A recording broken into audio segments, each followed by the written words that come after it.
Friends எல்லாருக்கும் வணக்கம். Welcome back to Pot 2 Plates Kitchen. நான் உங்கள் கிறிஸ்டி. ஃப்ரெண்ட்ஸ், இன்னைக்கு நம்மளோட சேனலில் லஞ்ச் பாக்ஸ் ஸ்பெஷல் ரெசிபியாக நல்ல ஃப்ரெஷ்ஷான மசாலா எல்லாம் வறுத்து அரைச்சி சேர்த்த ஒரு வெண்டைக்காய் சாதம் எப்படி பண்ணுறது அப்படின்னு பார்க்க போகிறோம். இதுக்கு காம்பினேஷனாக வெஜிடபிள் சேர்த்து ஒரு முட்டை பொரியலும் எப்படி பண்ணுறது அப்படின்னு நம்ம பார்க்கலாம். வாங்க வீடியோக்குள்ளே போகலாம்.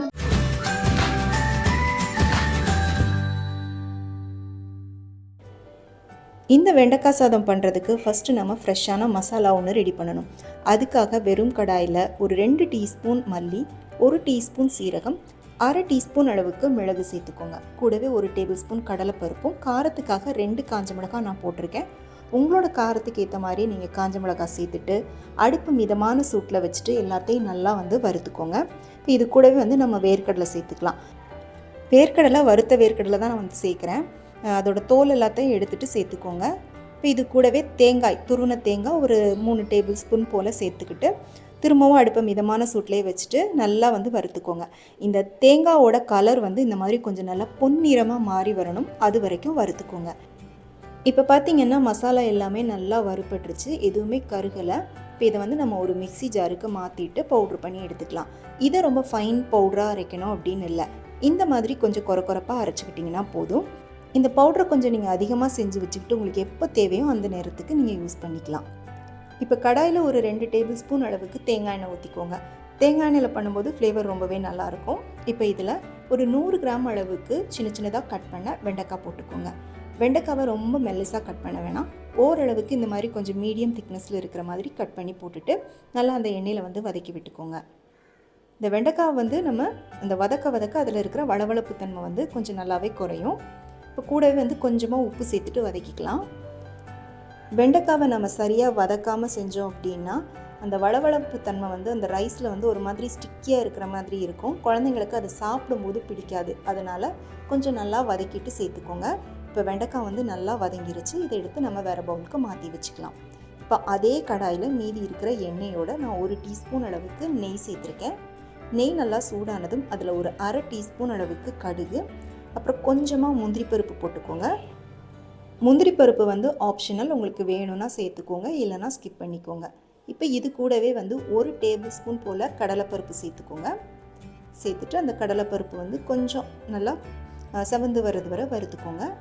அடுத்ததாக ஒரு 5-6 பல் பூண்டை நல்லா ஒரு உரலில் தட்டிட்டு போட்டுக்கோங்க. மிக்சியில் போட்டு அரைக்க வேணாம், லைட்டாக ஒன்றும் பாதியமாக தட்டிட்டு போட்டுட்டு அந்த எண்ணெயிலே சேர்த்து வதக்கிக்கோங்க.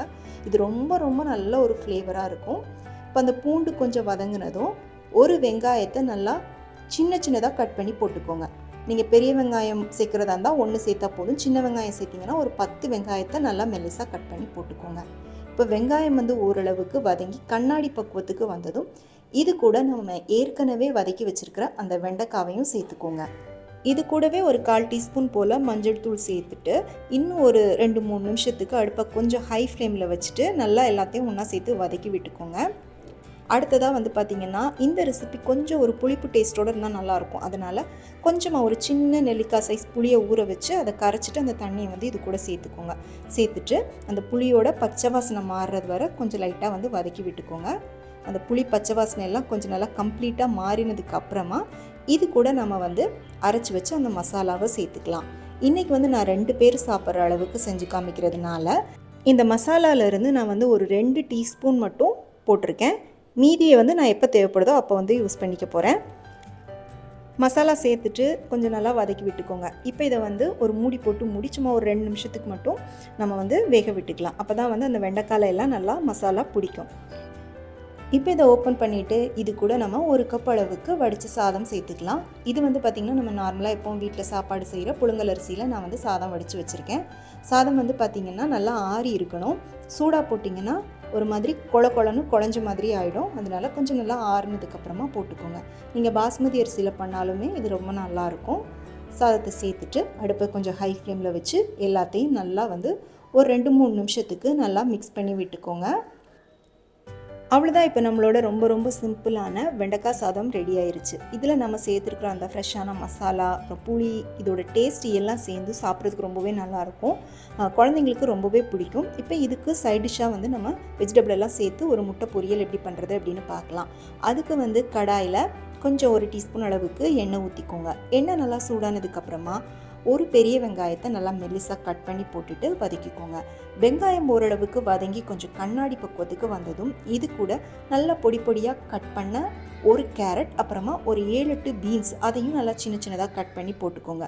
கூடவே ஒரு 1/2 டீஸ்பூன் போல் உப்பு சேர்த்துட்டு இது எல்லாத்தையும் நல்லா வதக்கி விட்டுக்கோங்க. இப்போ இது கூடவே நீங்கள் மஷ்ரூம், முட்டைகோஸ், அப்புறமா பட்டாணி இருந்துச்சுன்னா கூட சேர்த்துக்கலாம். இப்போ இது கூட ஒரு 1/4 டீஸ்பூன் அளவுக்கு கரம் மசாலா தூளும் 1/4 டீஸ்பூன் அளவுக்கு மிளகுத்தூளும் மட்டும் சேர்த்துக்கோங்க. தனி மிளகாய் தூள் இதெல்லாம் உங்களோட விருப்பம், நீங்கள் வேணும்னா சேர்த்துக்கோங்க. நான் குழந்தைங்களுக்கு அப்படிங்கிறதுனால காரம்லாம் சேர்க்காம பண்ணியிருக்கேன். இப்போ மசாலா சேர்த்துட்டு ஒரு நிமிஷம் மட்டும் கொஞ்சம் நல்லா வதக்கி விட்டுட்டு இது கூட 2 முட்டை உடச்சி ஊற்றிக்கோங்க. முட்டை உடச்சி ஊற்றிட்டு எல்லாத்தையும் நல்லா ஒன்று சேர்த்து மிக்ஸ் பண்ணி விட்டு வதக்கிக்கோங்க. நல்லா அந்த முட்டையெல்லாம் இந்த காய்களோடு சேர்ந்து உதிரி உதிரியாக வர்றது வரை வதக்கிக்கோங்க. அவ்வளோதான், வெஜிடபிள் முட்டை பொரியல் ரெடி ஆயிடுச்சு.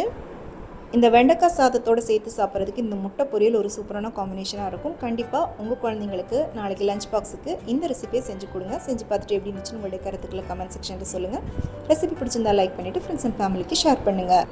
மீண்டும் வேறொரு ரெசிபியோடு சந்திக்கிறேன். நன்றி, வணக்கம்.